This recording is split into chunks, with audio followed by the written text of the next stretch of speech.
Hello and welcome to the Healthy Shift Worker podcast. I'm your host, Audra. In today's episode, I chat with the lovely Sila Gatti from Melbourne, who is the founder of Not Coffee, a herbal caffeine-free coffee alternative that looks, acts and tastes remarkably close to that real traditional coffee without any of the caffeine.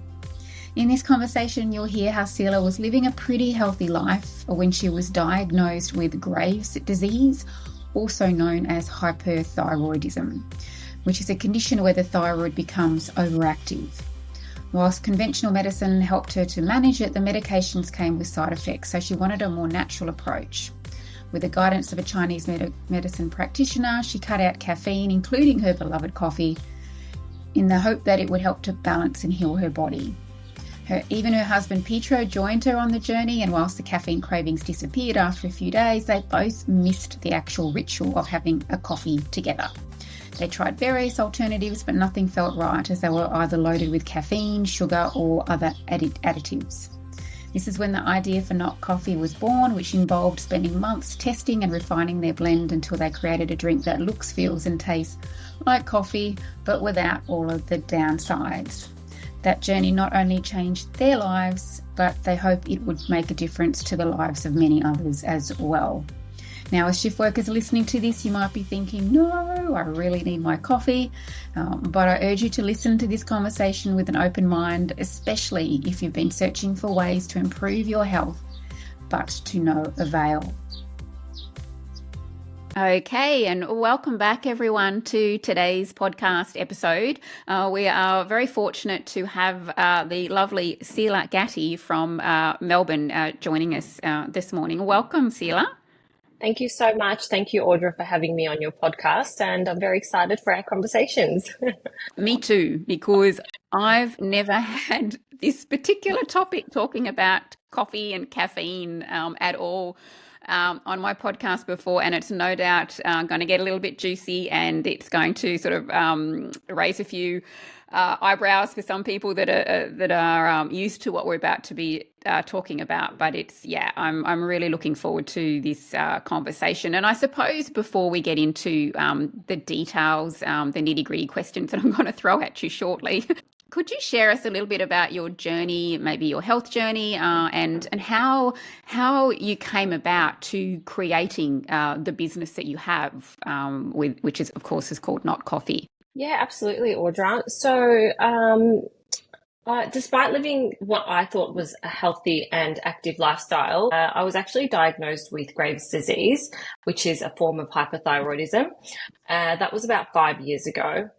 And when I turned to conventional medicine, the only treatment options involved synthetic drugs. And these drugs had some adverse effects on my health. I did take them, of course, because I kind of felt like I had no other choice but to take synthetic drugs to help balance my thyroid hormones. I did actually ask my GP and also the specialist, the endocrinologist, is there anything I can do to, I guess, make myself better naturally, to reverse whatever's going on in my body naturally? Mm-hmm. Is it my diet that's caused this? Is it lifestyle? And they couldn't really give me any answers, and they just turn around and say, you've probably got a family history of thyroid problems, check with your parents, check with your grandparents. And I did, and nobody in my family has any thyroid problems. So I was like, okay, why is this happening to me? Anyway, I just did what the doctors and the endocrinologists and the specialists told me to do, was take the pills, and I did my thyroid hormones balanced, and I was fine for a period of time. I didn't actually go ahead and change my lifestyle at all. So I kept caffeinating. I kept taking my pre-workouts before the gym. I kept just eating. It's not like I felt like I was an unhealthy person. I was always kind of interested in health and well-being. Yep. But I kind of wasn't mindful, and I just thought that, I guess, eating or not eating, actually, I just drink my coffee in the morning without any breakfast, or I'd have a piece of toast. I thought, well, I'm still eating something. I'm having a wholemeal toast. Oh, that's fine, with a bit of cheese on it. Cheese is fine. So I'd kind of just kept doing what I was doing. And after a couple of years of taking my thyroid meds, whilst I was on them, my thyroid hormones were balanced and that was all good and well. But there was this feeling of just a little bit of unwellness. Mm-hmm. I started to develop severe anxiety, panic attacks, and I think these were triggered by I started to get vertigo, and I don't know if you've ever experienced anything like vertigo or dizziness. It's actually quite debilitating. And I was like, what is happening to me? What is going on with my body? Like, the vertigo was so bad, I just couldn't even get out of bed in the mornings. And it felt very debilitating. And I'd also developed this, severe pain in my gut as well. And I just didn't know where all this was coming from. I went to the GP, and they ordered some blood tests, scans, and they couldn't find anything wrong with me, couldn't find anything wrong with, my brain or my blood tests. And they just told me, well, there's a kind of like an association, a vertigo association. You can have a chat to them to find techniques on how to ease the vertigo, but there's nothing really we can do. Wow. So I was at my wit's end, and I decided to take a natural approach to my health. And I decided to start seeing a Chinese medicine doctor, because I'd heard of friends or family in the past that have, been able to, I guess, get pregnant after long bouts of infertility through a Chinese medicine doctor, or, just other health issues. I thought, I'm just going to try it. I've got nothing to lose. So I found somebody that was nearby. And she asked me, okay, so what's going on? So I explained everything. And long story short, she actually discovered there was a severe imbalance in my liver. And that severe imbalance in my liver was actually what originally was causing my thyroid problems. And then it was causing the vertigo and the anxiety and it was like, from a Chinese medicine perspective, it was like there was this draft throughout my whole body from that imbalance in the liver. And I said, well, the doctors haven't been able to find anything in the blood tests. She said those blood tests are quite generalized, and the ratios or whatever, they're quite generalized. But from a Chinese medicine perspective, we look at your body as a whole, and we look at what the cause is of all these different symptoms, because you can take a pill and get rid of the symptoms, but you're not actually reaching the cause of what's going on. So she said, in order for us to heal your thyroid, the vertigo, the severe anxiety, all that, we need to balance your liver. So she put me on a liver cleansing diet. And one of the first things she said was, you need to stop drinking coffee, because I told her how much coffee I drink and the pre-workouts that I take for the gym and things like that. And she said, you need to stop all caffeine, along with gluten, dairy, sugars. That was all. It was all a temporary until my liver healed.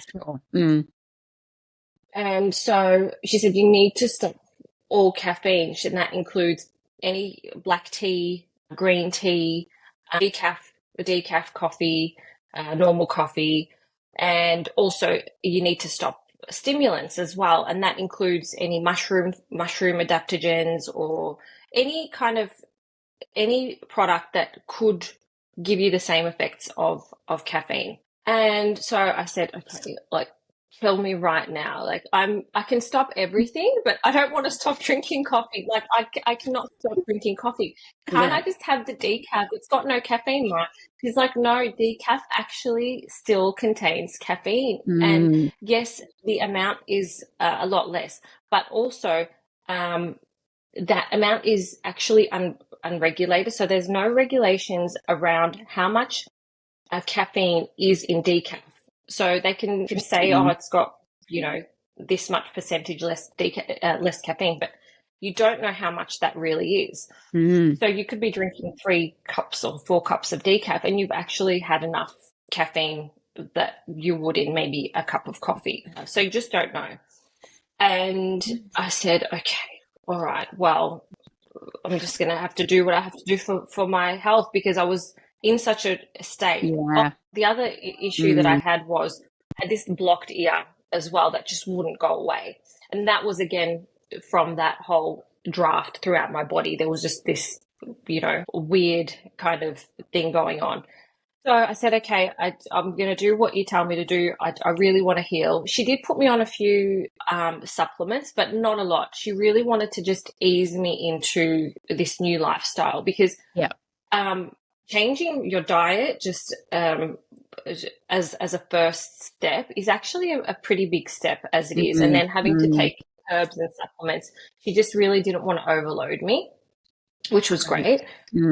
So yeah, so I did what she told me to do, and the first morning without my coffee was absolute hell. And my husband actually he went on the caffeine-free, and he actually went on the entire liver cleansing diet with me to support me. Good hubby. And yeah, and he's a chef, so that was hard for him as well, right? He's an Italian chef. So that meant no pasta, no cheese, no pizza, which it's not like we used to eat, a lot of that anyway. Yeah. So he went on that with me, and so we woke up in the morning, and I'm like, oh, this is just, I didn't have the headaches, the withdrawal headaches, but it was just that because that was our ritual, waking up in the morning. One of us would go down, make a coffee, make the coffees, come up, maybe we'd have it in bed, or we'd just sit and just enjoy our coffees together, talk about what we're doing for the day. Like it was it's just that ritual that we absolutely loved. And so we didn't have that. Couldn't drink chai, couldn't drink any of the mushroom coffees, and herbal tea just didn't cut it. After a few days, we got over the caffeine headaches, but we missed that ritual of having that coffee together. And one morning I was just lying in bed, and I was just thinking, I wish there was something that looked like coffee, that acted like coffee, where I could make it like exactly like coffee, and it tasted like coffee, but it wasn't coffee. It didn't have any caffeine in it at all. It had nourishing ingredients. And I thought, oh, what if there was something like that, and we could call it maybe not coffee? And that was just an idea. And when my husband woke up, I told him about my idea.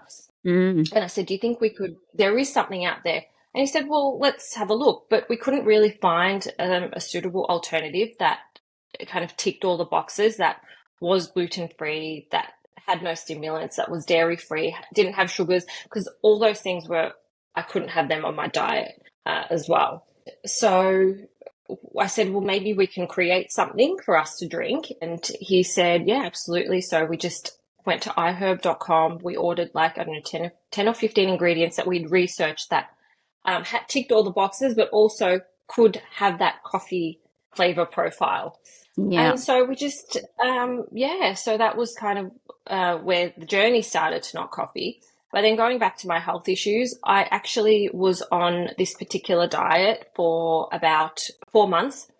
And then around the 4 to 5 months, I was actually off my thyroid medication completely. That was about 3.5 years ago now. I have not relapsed. I'm not on any medications at all. And I'm healthier than I've ever been. I'm still off caffeine. I still don't drink any caffeine, or I'm not on any stimulants. I don't take any pre-workouts when I do go to the gym, because I know the damage that all of this can do to the body. I do enjoy my, pasta or pizza, or I'll eat dairy, but I'm more mindful now about how much I'm eating of those things, and also balancing that with my fruits and my veggies, and health, kind of that healthy eating, not having breakfast, and I guess drinking a coffee on an empty stomach anymore. I'll obviously have something small. I'll start my day with a glass of water, and then I'll have my not coffee, for example. So I'm a lot more mindful, whereas before I thought I was being mindful, but just going through all the health issues, and then being educated from a natural, holistic perspective on how to nourish my body, that's just changed a lot of that, a lot of those, I guess, thought patterns that were ingrained into me around food and what we put into our bodies. Yeah, wow. Thank you so much for you sharing your journey, Sila. I think there's going to be plenty of people that can resonate with a lot of what you were saying. I forgot to ask, out of interest, how many cups of coffee do you think you were having before? I'd say, and I'd like my coffee strong, so Okay. Yeah. it'd probably be I'd start off with a double shot kind of latte, and then that'd probably be early in the morning, maybe 7 or 8 o'clock, and then I'd have another one probably about mid-morning, another strong one, and then I'd try not to have. I'd probably have 3 strong coffees a day, and I'd try not to have them after 12 or 1 o'clock, because if I did, I wouldn't sleep that night. That was the other issue. So I'd have to be quite careful with that. So 3 strong coffees, and then I'd also do the pre-workouts for the gym. And that's the other thing I didn't realize is how, and I didn't read the fine print on these pre-workouts, and it actually says if you're on any other caffeine supplements or you're drinking coffee during the day, like, you have to be mindful when taking these things, and it's in fine print. Or it says if you've got thyroid problems or heart problems, do not take this. Yeah. And you just don't read the fine print, and a lot of young people these days, they don't realize that these, especially these Red Bulls and these caffeine supplements that they take before the gym or just to stay awake, they don't realize how much caffeine is really in it and how much damage it's doing to the body. And when you're young, okay, it's fine. Like, throughout my whole 20s, like, I was a lot worse even with the stimulants and the caffeine. I'd train at the gym a lot. I wouldn't nourish my body. I'd be on very low calories, and the only way that I was able to stay awake and function was with the caffeine and the stimulants. And I just believe that all of that, all over the years, what I've done to my body, it's just built up. And when I was young in my 20s, okay, I didn't feel it. But as soon as I guess I got to into my 30s, and it just I guess all kind of started to come up. And I think there needs to be a lot more education around even just the products and the drinks that are on supermarket shelves that have caffeine, like the Red Bulls, and there are so many other products on the market. There just needs to be a lot more education, especially to young people, about how damaging that it is for their body. And I don't think there's enough of that, and big brands just, I guess, get away with it. I know it sounds like I'm overreacting to this. No way. I've just read too many stories, hear too many stories about just young kids just having 2 to 3 Red Bulls and then coffees, and then they're having heart issues. So I really feel like there needs to be more education from a young age. And I think that a lot of these companies also do this and create addictions in young people because it's more revenue for them. If they've got customers that keep returning because they're addicted to their products, it's definitely going to be a lot better for the company in terms of their pockets. Exactly. Absolutely. And the thing is, the more caffeine we have, the more we need to have to get the same energy result. Absolutely. Did you find that, and you found that? Yep.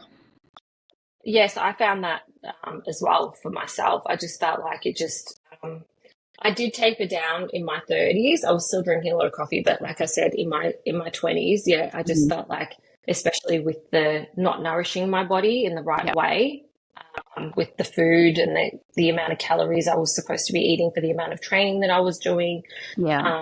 I just felt like I just had to keep, compensating and trying to just stay awake with caffeine and coffee. Yeah.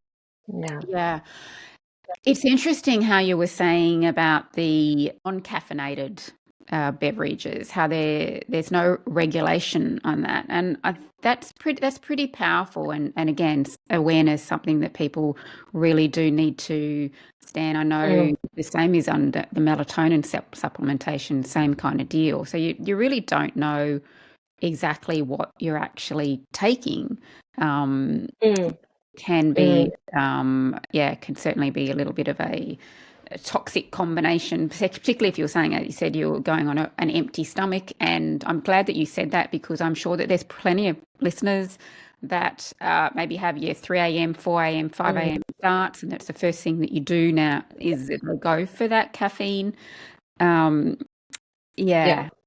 Uh, And I can completely understand yeah. because also when you're waking up, if you're a shift worker and you're waking up at all sorts of hours and you're going to sleep at all sorts of hours, you don't feel like eating either. Like at Mm, 5 in the morning when you wake up, you mm, don't really feel like eating anything. And I mm, completely understand that. mm, So it's just, I guess, I'd say before you decide to obviously drink that coffee, if you have to drink it, just put something else in your belly, even if it's a glass of water. And that water even can be hard to just drink in the morning. Um, but once you get used to it, I really feel like it just becomes a lot easier. It does.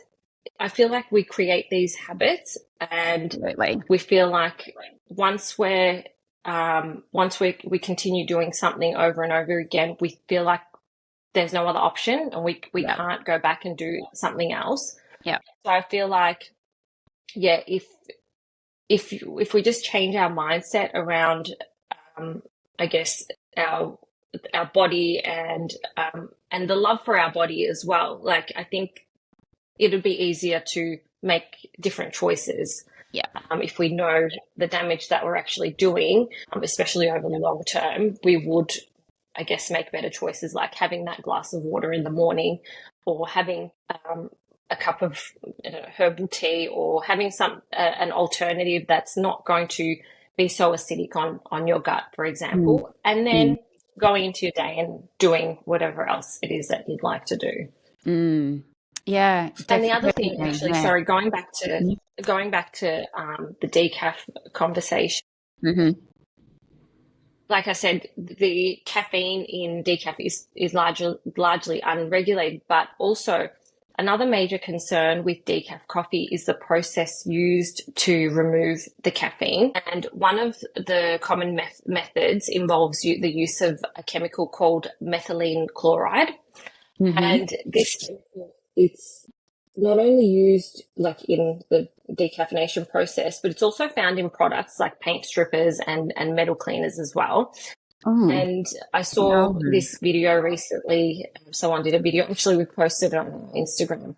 Recently, CNN released an article highlighting that this methylene chloride is actually a known carcinogen and it Wow. poses significant health risks, especially for vulnerable populations like such as elderly people or pregnant women as well. Wow. And there are health advocacy groups that are currently petitioning to get methylene chloride banned in the decaffeination process, yeah, due Mm, to the dangers. And the article actually pointed out that this chemical is not fit for human consumption. So, mm, but yet it's widely used in the production of most store-bought, decaf coffees, and probably actually in most of the decafs that you would buy in just your cafes and Starbucks and things like that.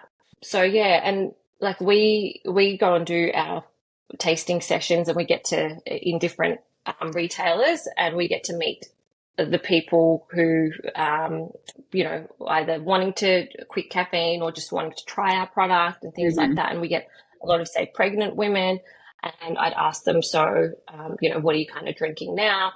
And they'd say, I'm just having one decaf a day. And I'm like, oh, I understand, like it sounds so innocent. A decaf is just a decaf, but I tell them it's still got the caffeine in it, maybe not as much, but also the process of removing that caffeine and the chemicals that can be found in most store bought or cafe bought decafs. I just feel like you just wouldn't want to take the risk, especially when you're pregnant. So yeah, that's one of the other things about decaf. It's a tricky scenario, isn't it? Because, people thinking that they're doing the right thing for their health, but we're being attacked from a different angle, which Yeah. leads me to getting back to just straight coffee itself, Sila. I remember reading somewhere that it's one of the most heavily sprayed in pesticides when it comes to ingredients in the world. Is that true? I'm not exactly too sure. Yes, that is actually one of the concerns, but also the other thing with coffee beans or coffees, there's actually high amounts of mold in them, and which again, I'm not sure if there's regulations around this, whether there is a certain amount of mold that is okay, that can be present for them to be able to go ahead and sell this. So Yeah. I'm not too sure exactly about the pesticides, but yes, that would be something I guess would be a concern. But also the mold that apparently is present in most coffee and coffee beans as well. Yeah.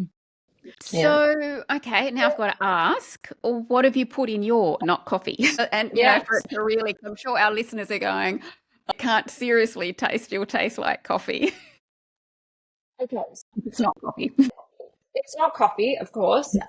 We did design it to be a coffee alternative, to taste as close to coffee as possible. We have customers that we get reviews coming through all the time that say, "Oh my God, this tastes exactly like coffee. I love it." Or it tastes so close to coffee. Like it's just, it's perfect. There are people that come to us and say, "It doesn't really taste like coffee, but I love it for what it is. It tastes great in its own way."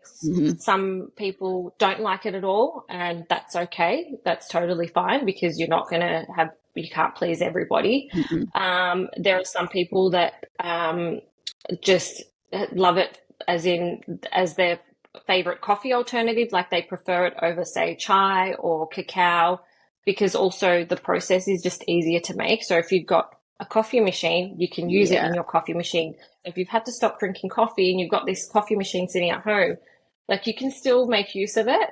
Which is the beauty about the product that we created. And that's what we wanted. We wanted to give people who had to stop drinking coffee, to allow them to continue that ritual of waking up. If they have instant coffee, they can use our instant version, which they just boil the kettle and make it exactly like their instant coffee. Or if they've got the coffee machine, they use it exactly in their espresso machine or their little Italian coffee pot maker, or their plunger.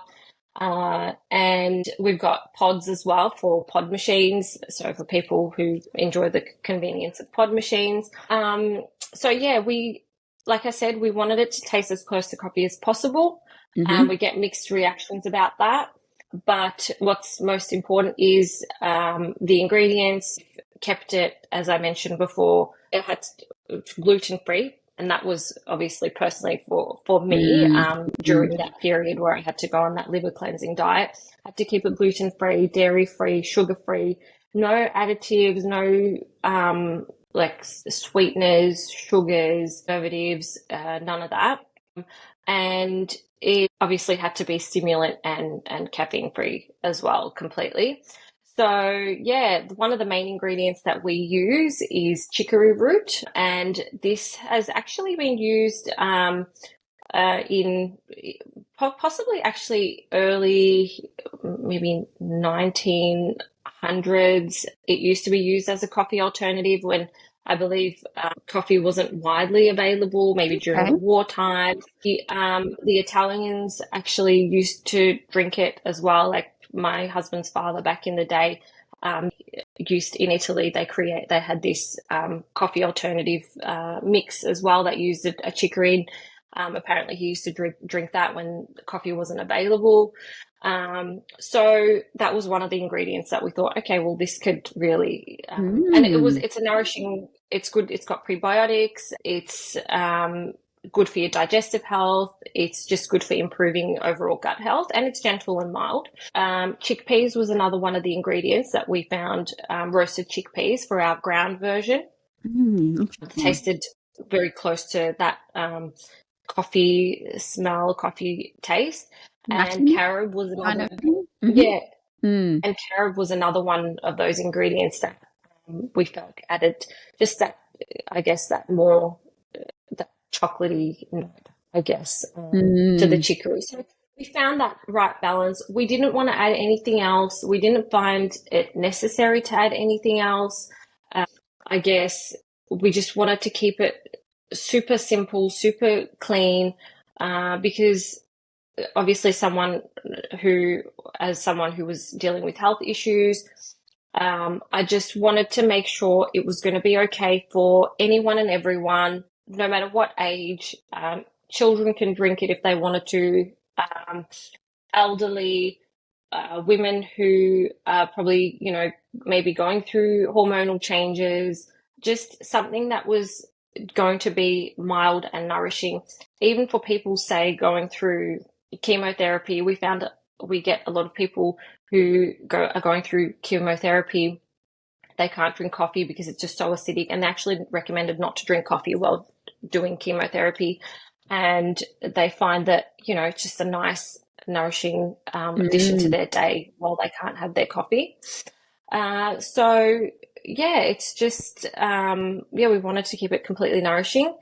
And I do get people saying, well, what's the point in why am I going to have this? It's got no caffeine. It's got nothing that's going to give me energy. Well, the point is actually it's for people who can't handle that stimulant, that caffeine. They just want something when they're at their desk in the morning. They want to wake up and be able to enjoy their coffee with their spouse or with their friends. So it's just something for enjoyment and health purposes. And I think, it's a great alternative to help to calm the nervous system.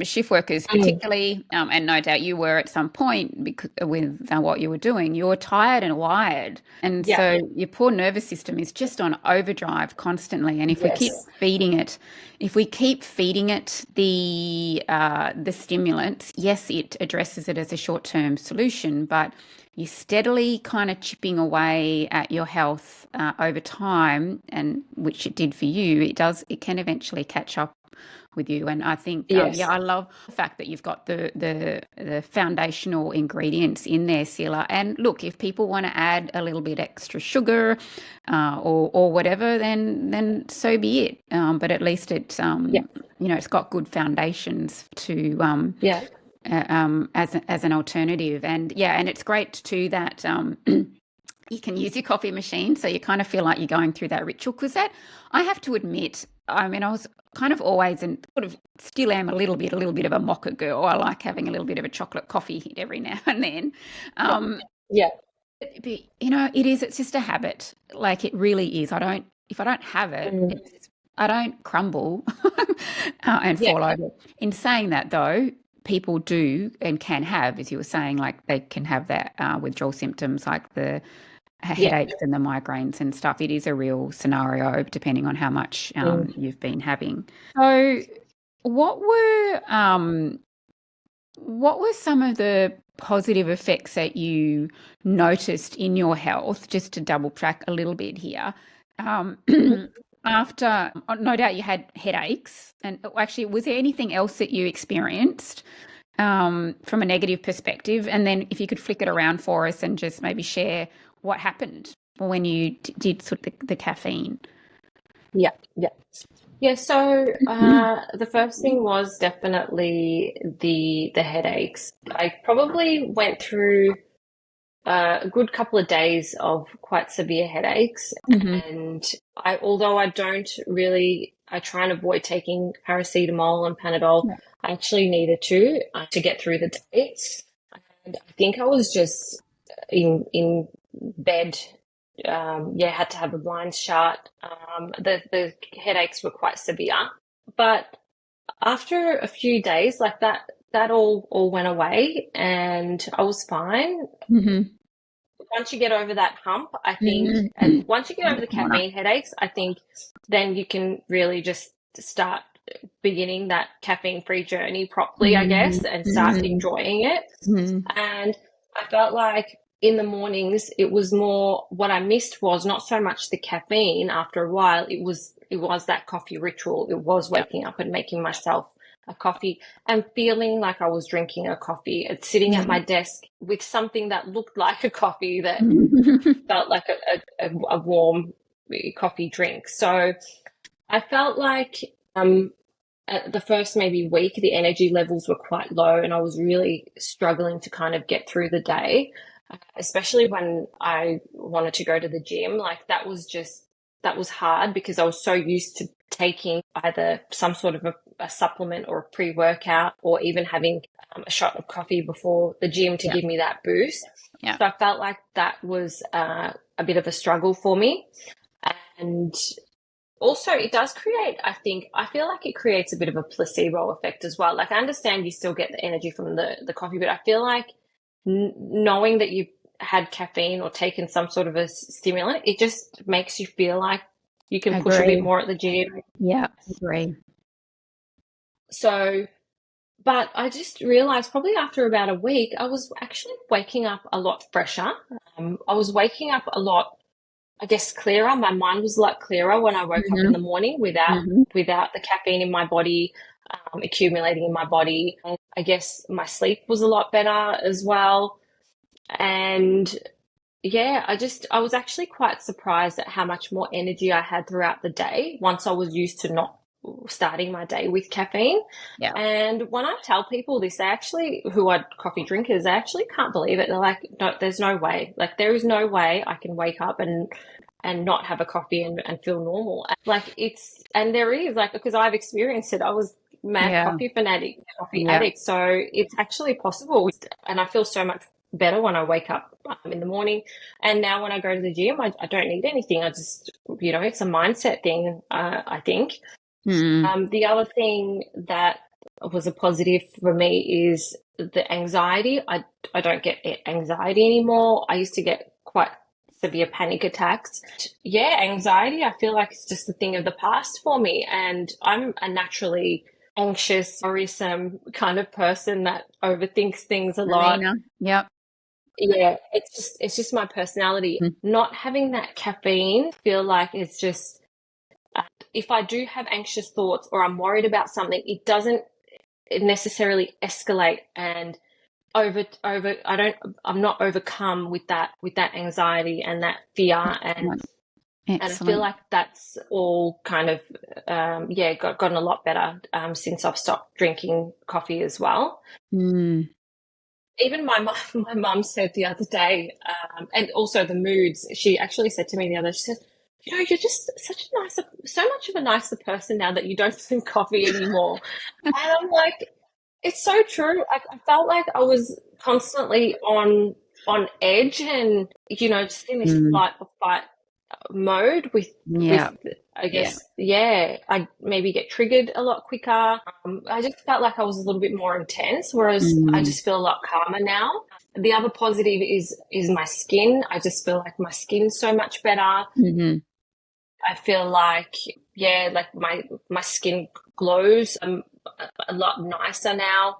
And the dark circles that I once had, they're not as prominent without the caffeine. And obviously, just being off my thyroid medication and my thyroid's being completely balanced. And I do get my regular blood tests and get checked. And I haven't relapsed. It's been 3.5 years. So that's the most, I guess, that's what I'm proud of the most, that I'm able to be med-free as well. Yeah, it's absolutely huge. It's congratulations. It's so good to kind of hear these sorts of stories when people they kind of hit rock bottom almost and get a bit confused and lost but they navigate their way through. It's like going through the thickness of the fog to try and find out, how can I get through this? So for any of our listeners that considering perhaps either reducing their caffeine, maybe working to eventually moving off it, what maybe tips can you give them to help them to navigate this sort of journey, knowing that it is huge beneficial for their health? Mm. Uh, I'd say don't go cold turkey. You don't have to. I Good tip. did. I had Mm-hmm. to, unless Mm-hmm. obviously you've got some severe health issues Yep. and you really need to just cut caffeine out completely. Yep. You don't need to go cold turkey because that's what kind of the first few days is quite debilitating, and I guess if it might have effect on you being able to go to work or affect your performance at work. I'd say just taper down slowly if you want to completely get off caffeine. One of the things you could do is either having your coffee in the morning and then replacing your second or third coffee with something like not coffee. Yeah. You can try not coffee, obviously. So you could just do the replacement and then slowly start maybe replacing more of your coffees with a coffee alternative. Yeah. Or the good thing about not coffee is because it's got that coffee flavor profile and you can make it exactly like your coffee. What you can do is you can say start with putting half of your regular coffee and half of not coffee into your cup and just tapering down like that. Yeah, so doing that for maybe I don't know, a week, and then just gradually decreasing your coffee and increasing the not coffee until you're pretty much just drinking the not coffee or any other alternative that you desire, obviously. So I'd say kind of do it gradually. But also, I think I wouldn't look at it just from a let's go caffeine-free kind of you need to stop drinking caffeine perspective. I think we need to look at our health as more holistic, and you need to kind of think about why you're doing what you're doing as well and how you're nourishing your body just overall, regardless of if you're drinking caffeine or not. Like, what are the other habits that you've developed that you know that aren't good for your body, but you do them anyway?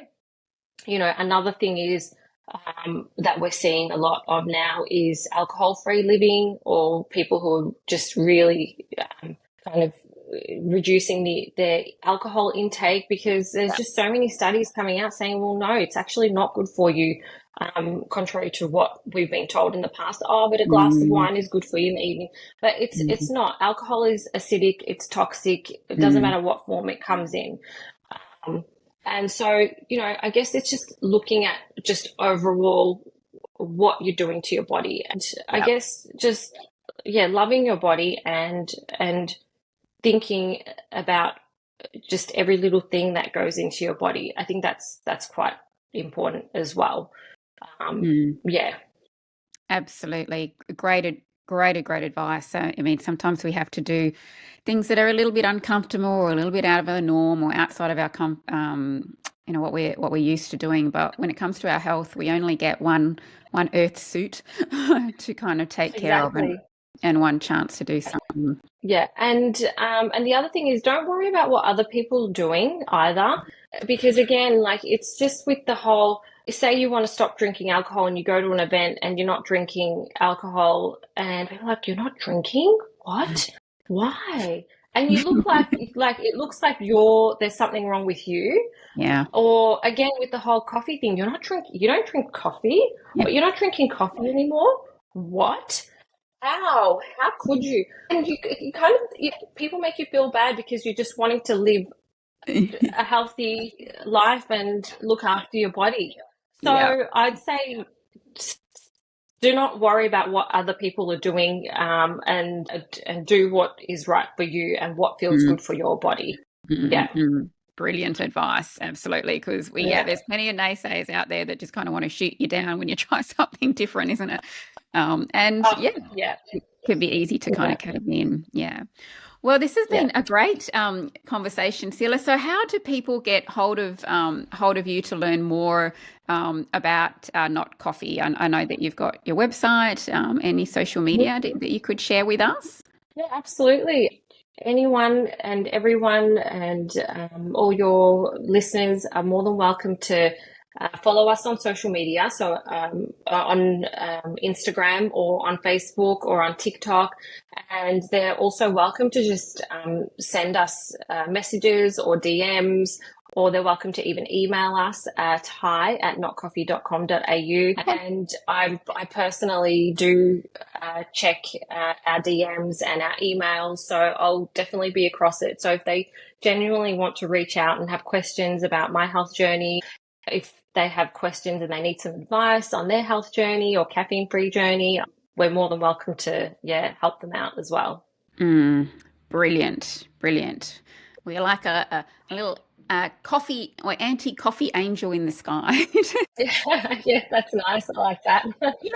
So for people to kind of reach out to. And I'm super excited to be doing some collaboration with you, Sila. You've been very generous to offer all our listeners, our shift working people out there that are in desperate need of an alternative. And we've got a code that they can use when they do their initial first order with you. It's called Shift Worker VIP.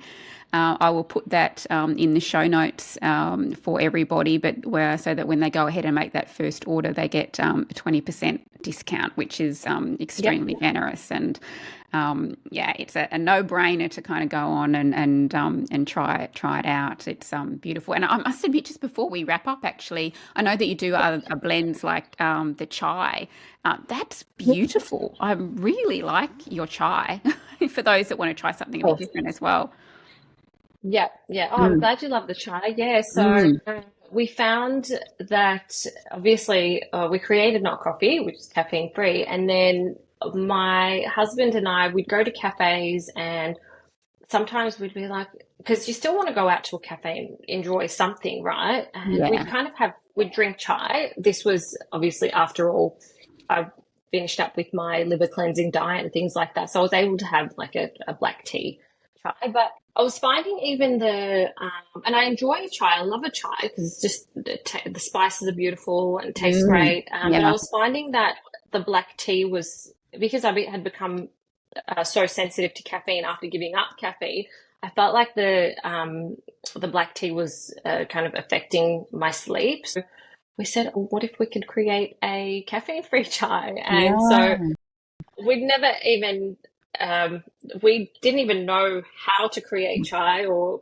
what ingredients to put in there. We've never had created chai in our lives, but we decided to go ahead and do some research, and we actually trialed quite a few different herbal teas, caffeine-free herbal teas, and we settled on honeybush herbal tea, and it just, I don't know, it just really just makes the chai flavor so beautiful, and it's completely caffeine-free and so good for you, and so many people are loving it. It's way better than the ones in the coffee shop. I'm glad you're loving it. And of course the coffee blends as well. It's great, and I love that you've got the option for people to either make it at home in their fancy coffee machine, or with the pods, or being able to take it to work by having it in instant form. I think is really super helpful for people in their own shift working lifestyle. So. Anyway, this has been lovely to chat with you, Sila. Really nice to meet you. And I love getting on guests that have really begun to really think outside the box more and venture into navigate a different path when it comes to finding ways to improve their health, as opposed to, when we get a little bit disillusioned with the centralized medicine model. Sometimes we do have to embark on a different journey, and kudos to you that's gone and built a brand of healthier coffee options to help more people as well. So thank you so much for joining me. Thank you, Audra. I really appreciate it. I had a great time chatting with you, and thank you. I'd love to hear from your listeners as well one day. Excellent. Fabulous. Well, that's it for today's podcast, everyone. I look forward to speaking to you again shortly.